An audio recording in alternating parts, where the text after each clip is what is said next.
Assalamualaikum warahmatullahi wabarakatuh.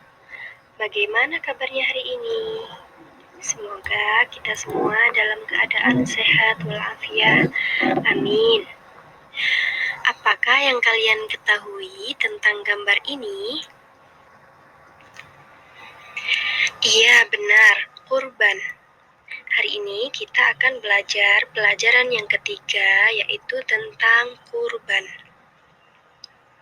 Sejarah ibadah kurban yaitu peristiwa yang terjadi pada Nabi Ibrahim alaihissalam ketika diperintahkan Allah Subhanahu wa taala untuk menyembelih anaknya yang bernama Nabi Ismail. Nah, peristiwa ini merupakan gambaran cinta yang tulus dan ketaatan yang tinggi seorang hamba kepada Tuhannya, sampai merelakan anaknya sendiri untuk dikurbankan demi menjalankan perintah Tuhannya. Ia yakin bahwa Allah Maha Pengasih dan Maha Penyayang, dan Allah Maha Adil, sehingga tidak akan mencelakakan hambanya. Semua itu terbukti ketika Nabi Ibrahim alaihissalam bersiap-siap untuk menyembelih anaknya. Seketika itu juga Allah mengirimkan seekor domba yang menggantikan Nabi Ismail alaihissalam pada zaman Nabi Muhammad SAW. Nah, masalah kurban ini diceritakan kembali di dalam surah Al-Kautsar ayat 1-3.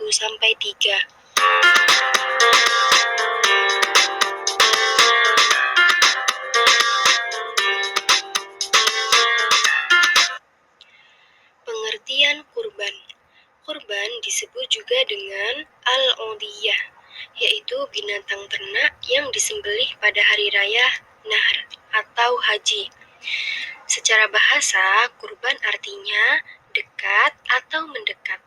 Sedangkan menurut istilah hukum Islam, kurban adalah ibadah kepada Allah dengan cara menyembelih hewan tertentu pada hari raya haji dan hari-hari tasyrik, yaitu tanggal 11, 12, dan 13 Dzulhijjah yang diniatkan semata-mata untuk mendekatkan diri kepada Allah Subhanahu wa taala.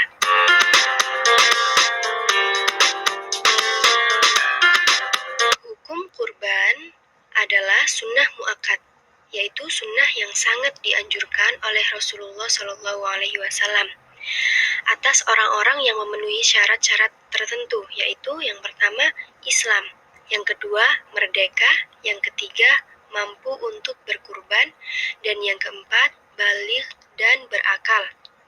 Nah, ukuran mampu berkurban sama dengan kemampuan seseorang mengeluarkan sedekah, yaitu mempunyai kelebihan harta setelah terpenuhi semua kebutuhan pokoknya, sandang, pangan, dan papan, dan kebutuhan penyempurna yang umum bagi seseorang. Nah, jika seseorang masih membutuhkan uang untuk memenuhi kebutuhan-kebutuhan tersebut, dia terbebas dari menjalankan sunnah kurban.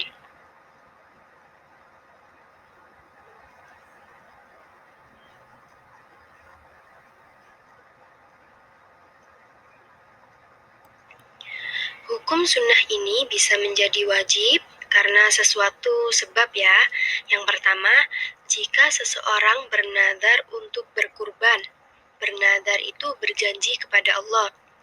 Yang kedua, jika ia telah mengatakan ketika membeli atau memiliki hewan tersebut, ini adalah hewan kurban, atau dengan perkataan yang bermakna sama, itu menjadi wajib ya hukumnya.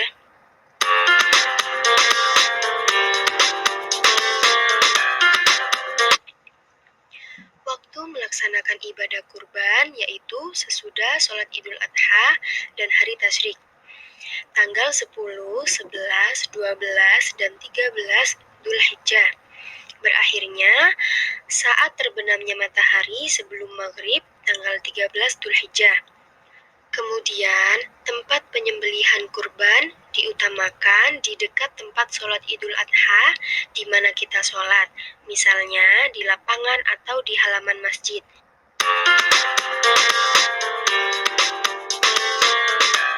Hewan yang diperbolehkan dijadikan kurban adalah unta, sapi, dan kambing atau domba. Hewan-hewan yang diperbolehkan untuk dijadikan kurban harus memenuhi syarat sebagai berikut. Yang pertama, baik tanduknya, tidak patah. Yang kedua, terhindar dari cacat seperti sakit-sakitan, buta sebelah matanya atau kedua matanya, kurus atau pincang, dan sebagainya. Kemudian yang ketiga, hewan yang tidak sobek telinganya, tidak ompong gigi depannya, tidak putus ekornya, tidak dalam keadaan hamil, dan sebagainya. Yang keempat, cukup umur, yaitu kambing yang umurnya 1 tahun masuk tahun kedua. Ini disebut do'nun. Kemudian kambing Jawa yang umurnya 2 tahun masuk tahun ketiga disebut dengan ma'zun. Kemudian yang ketiga, kerbau atau sapi yang umurnya 2 tahun masuk tahun ketiga. Kemudian unta cukup umur yaitu 5 tahun masuk tahun ke-6.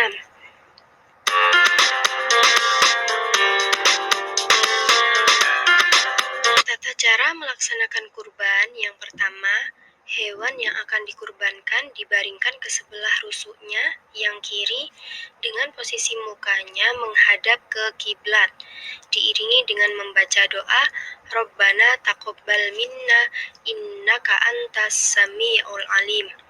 Yang kedua, penyembelih meletakkan kakinya yang sebelah di atas leher hewan agar hewan itu tidak menggerak-gerakkan kepalanya atau meronta. Yang ketiga, penyembelih melakukan penyembelihan sambil membaca Bismillahi Allahu Akbar. Kemudian yang keempat, penyembelih membaca doa supaya kurban diterima oleh Allah, yaitu Allahumma minka wa ilaika, Allahumma taqabbal min.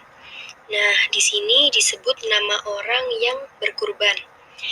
Artinya, ya Allah, ini adalah darimu dan akan kembali kepadamu. Ya Allah, terima dari. Nah, ini disebutkan namanya, ya.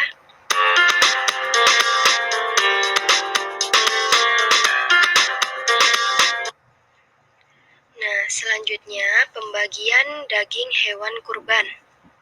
Yang pertama, apabila kurbannya ini wajib dan kurban nadar, seluruh daging kurban hukumnya wajib disedekahkan semuanya. Jika kurbannya sunnah atau kurban biasa, maka daging kurbannya dapat dibagi menjadi 3 bagian. Yang pertama, 1 bagian yaitu 1/3 dari daging kurban untuk yang berkurban dan keluarganya. Kemudian yang kedua, 1 bagian 1/3 dari daging kurban untuk disedekahkan kepada fakir miskin. Yang selanjutnya, 1/3 lagi daging kurban disimpan tetapi disedekahkan kepada orang-orang yang datang kemudian atau orang-orang yang membutuhkan.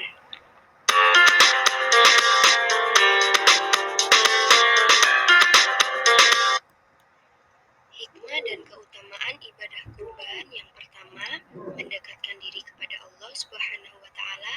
Yang kedua, menghidupkan sunnah Nabi Ibrahim alaihissalam dan semangat pengorbanannya.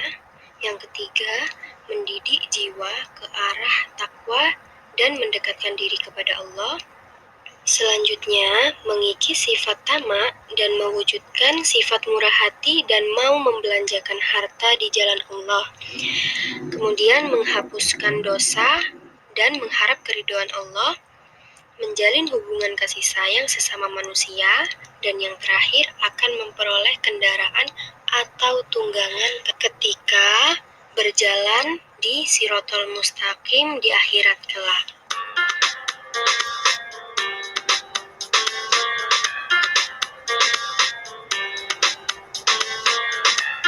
Tetap semangat dan jaga kesehatan ya.